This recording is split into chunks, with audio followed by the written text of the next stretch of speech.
In the closing moments of the show, things looked absolutely bleak for Team AEW. The Elite were beating the absolute shit out of Bryan Danielson. They were about to put him through a table when suddenly, on the screen, Tony Khan arrived in SUV, shuttling Darby Allin all the way from Seattle, Washington. And he handed him a flamethrower and said, "Channel Hank Scorpio." And then he did such a great job that Tony Khan said, "Thanks, Darby. When you get home, there's going to be an extra floor in your house." Thanks, guys. I'm Charles Renton with my review of AEW Dynamite from the Mechanics Bank Arena in Bakersfield, California. 2,300 people according to WrestleTix in a 10,000-seat arena.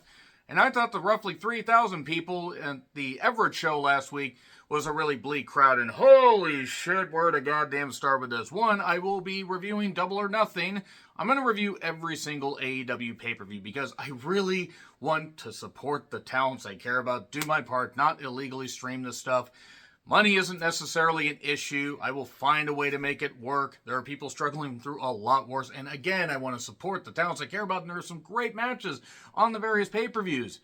And they have done a halfway decent job of trying to build some of these particular matches. I'll have my predictions up sometime after this review goes up. This show was not good. This was not good at all. That crowd sounded small, and holy goddamn shit, it felt small. They tried to make the most noise that they could, but god damn it. I mean, again, and there were moments, even in matches I didn't care for, where they could have actually left things well enough alone. So anyway, Mad Max-inspired opening with Furiosa graphics. I will be reviewing Furiosa, a Mad Max saga. I know what it's called. It's just funnier to say it that way. That and the Garfield movie. Why? Because evidently I hate myself. So, Callis joined commentary for Orange Cassidy and Will Ospreay against Trent and Roderick Strong. The Kingdom were all there. Well, except Cole. At this point, I really think that they just need to drop the Undisputed Kingdom thing because it's not good. It's not working. It wasn't going to work even if Cole wasn't injured. I did enjoy the Cornette is God sign. I'm sure the Bucks hated that, considering that the Bucks have, their popularity has dropped significantly. It is insane. Look, Ospreay is not necessarily the smartest guy when it comes to certain decisions he has made, like in the past few years. And you know, I'm not going to knock his ability in the ring. He has done a lot of good shit since coming to AEW, bruv. And look, him versus Roderick will be a pretty good wrestling match. I don't give a shit about this Trent Orange Cassidy feud. And yeah, the End Her Tardache ends up pinning Orange Cassidy in about 13 minutes. And then the Kingdom attacks and Will blades, bruv. And then he's bleeding, so there you are. So then the fake Young Bucks are fake. They have fake Darby is banned from the building posters and just, it's like wanted. It's like bad shit from a goddamn Western. This is really bad because the Bucks are fake. They're fake wrestlers. They're fake Christians. They're fake in every goddamn facet of their lives.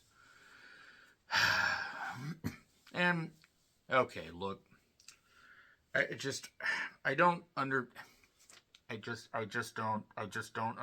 this stuff. Sanjay then comes in and basically implications are that they're going to get a huge payout, Team TNA, if Singh takes out Bryan Danielson. Giant Singalis, as I'm calling him. Here's the Gangbang Gang, who they don't mean anything, and it's not even anything against them as talents. They crack some bad jokes, and here's how quiet the crowd was. Somebody said, "Who wrote this shit?" And it was visible. And, it was visible to the naked ear, the naked eye, whatever. If you had captions on, you would have seen this. And you could tell that Jay White was just like, this is dying horribly. Pac appeared on the screen. Death Triangle is back. Phoenix apparently went to the same doctor that Pac has gone to. Doctor. I mean, look, I don't really care what people do, but there's more people juicing now than there has been in years past. But, yeah, we get a beatdown, sort of, and it was what it was. Can you tell that this show just kind of beat me down?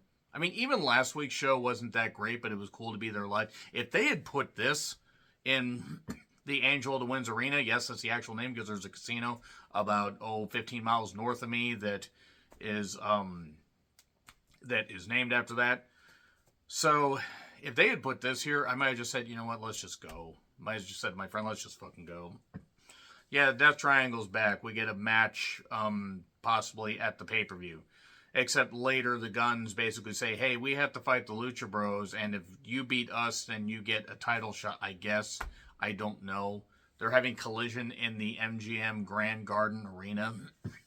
The same goddamn venue they're going to hold the pay-per-view in. Why didn't they just tape Collision? They might as well have. Maybe they were worried of the 2,300 people, only about 1,000 were going to stick around for Collision. Jericho and Bill come out to do commentary. Hook! That's all you're getting. Versus Brian Keith versus Shibata and his new brain. Meltzer's opinion should not matter because he implied that Shibata got a new brain. So, yeah, contenders match. Jericho did commentary badly, and he's not even leaning into the fact people don't want to see him.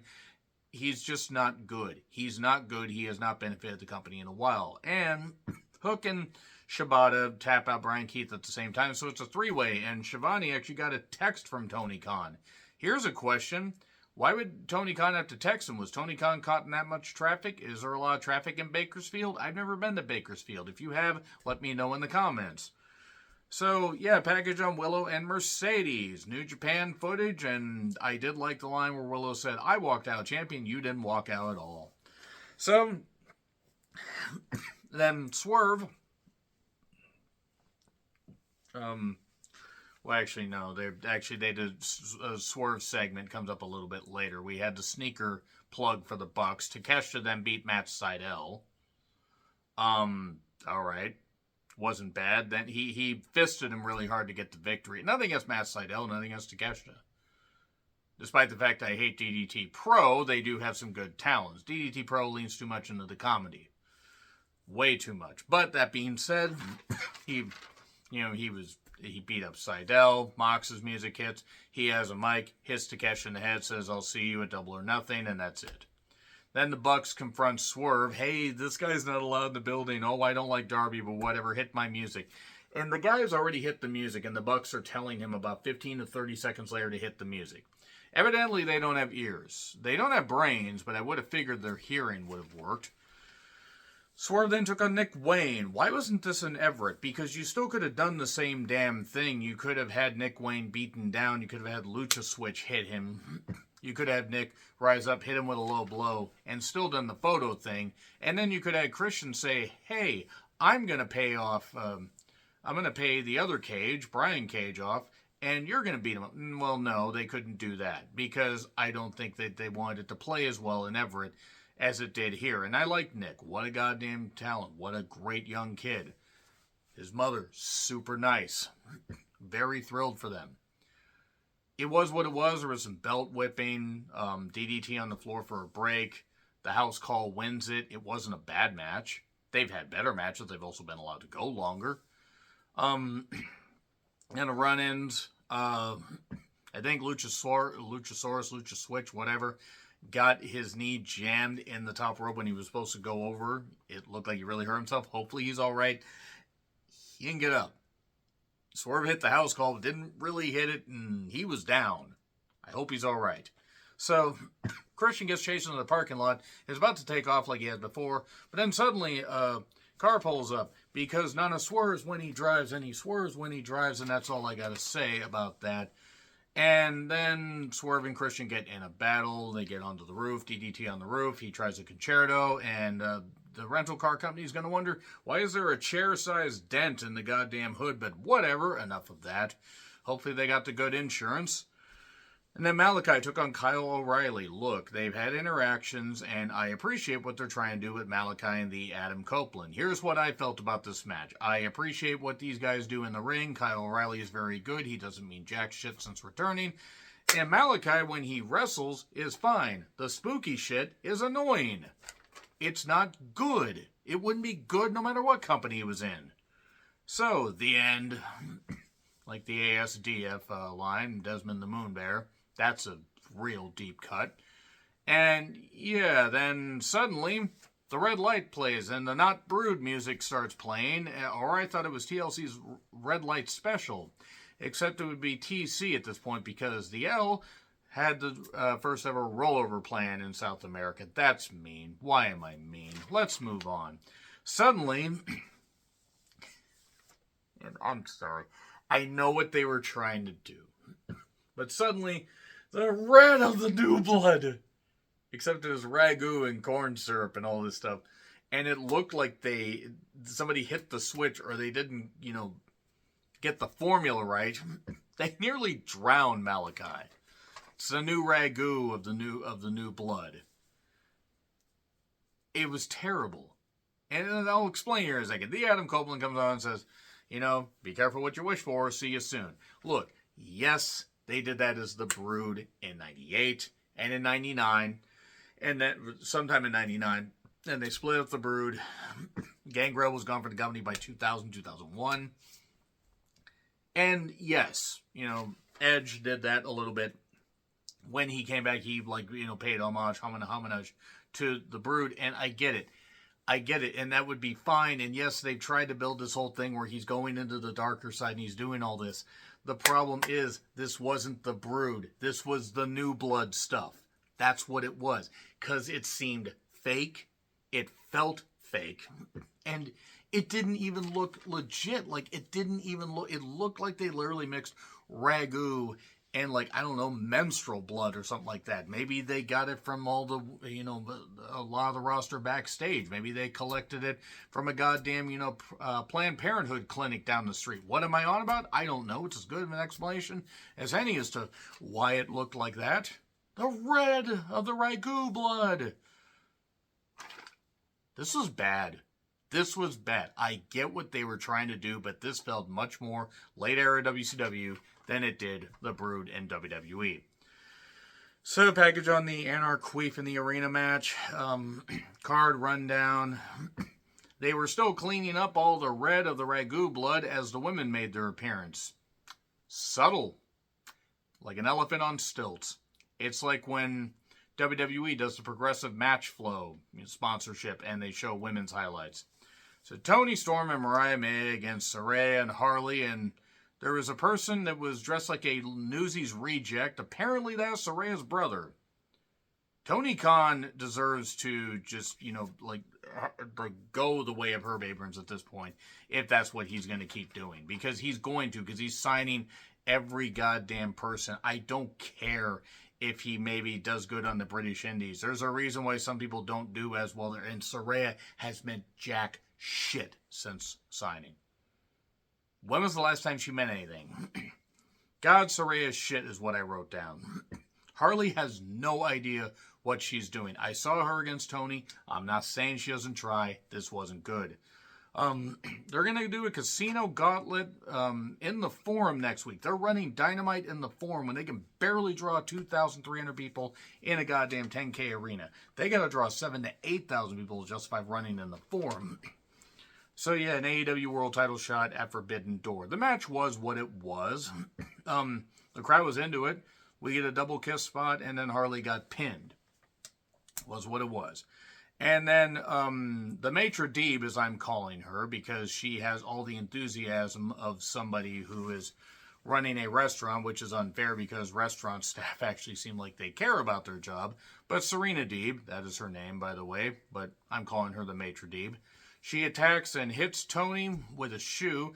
Why was she dressed like a goddamn magician's assistant? I'll let you decide who I'm talking about. I'm actually referring to Serena, but Tony could have been, or dressed like somebody from Nightmare Alley. And then she puts a chair over her and does a submission, because submissions hurt more when a chair is just right over you. Then the Gang Bang Gang agree to do all the thing I talked about before. Now we have Danielson against Giant Singalis. This was Danielson's birthday, and they did this.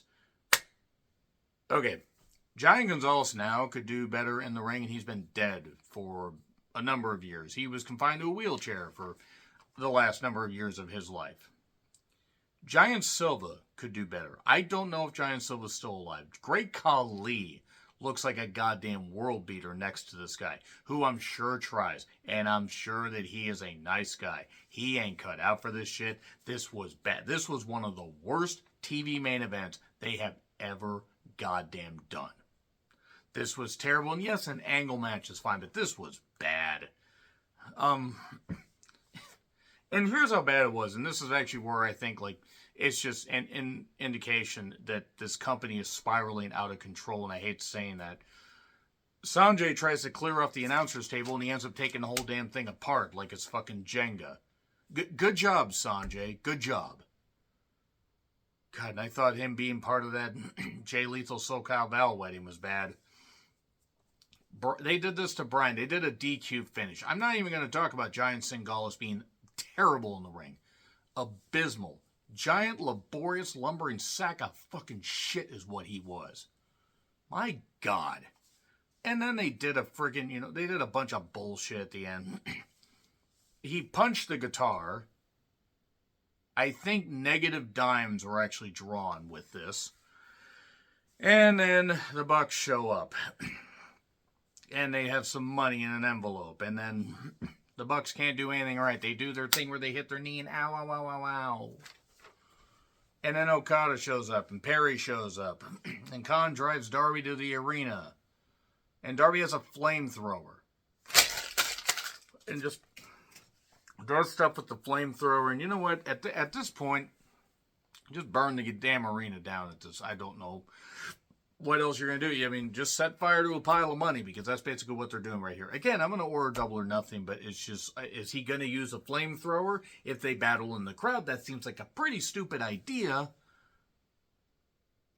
They're out of ideas. They're out of fucking ideas. They're just throwing shit at the goddamn screen. WWE is not doing great shit now on their television. I've tuned out of most of their programming.